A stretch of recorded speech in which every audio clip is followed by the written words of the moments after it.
ครับมาพบกับรายการ3นาทีกับอัยการแผ่นดินนะครับวันนี้นะครับผมก็จะมีเคสตัวอย่างที่ประชาชนมาปรึกษาที่สำนักงานอัยการคุ้มครองสิทธิ์นะครับเคสนี้นะครับต้องบอกว่าชาวบ้าน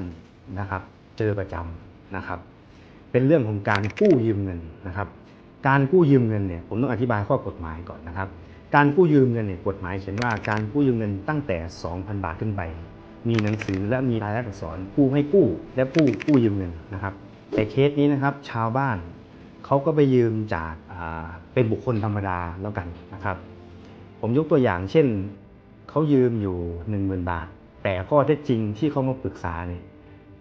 คนที่ให้เขายืมกับกรอกตัวเลข 30,000 บาทนะครับซึ่งผมก็ถามว่าตอนที่ได้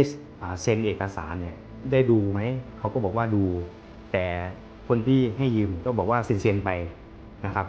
โดยไม่ต้องกรอกตัวเลขไม่เป็นไรหรอกไม่ได้เอาไปทำอะไรหรอกด้วยความชาวบ้านนะครับด้วยความไม่มีความรู้เขาก็ยินยอมปรากฏว่าเคสนี้ยืมจริงๆ 10,000 บาทแล้วจ่ายดอกเบี้ยไปก็ประมาณ 20,000 บาทแต่ตัวเลขที่เขากรอกลงจำนวน 50,000 บาทซึ่งผมมองว่ามันเป็นการเอาเปรียบชาวบ้านผมก็เลยอยากจะเตือนทุกท่านประชาชนที่กำลังฟังแบบนี้ว่าก่อนที่เราจะเซ็นเอกสารอะไรไม่ว่าจะเป็นเอกสารราชการหรือเช่นสำเนากู้ยืมเงินในเคสตัวอย่างนี้ท่านต้องให้เขาระบุ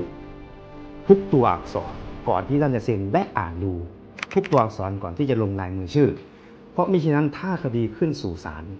ท่านอาจจะเป็นฝ่ายที่เสียเปรียบก็ได้หากท่านมีปัญหาเรื่องกฎหมายไม่ว่าจะเป็นเรื่องสัญญากู้ยืมที่ผมกล่าวไปข้างต้นก็ดีท่านสามารถปรึกษาที่ปรึกษากฎหมายหรือจะมาปรึกษาที่สำนักงานอัยการคุ้มครองสิทธิ์แต่ละจังหวัดตามที่ท่านสะดวกได้เลยนะครับ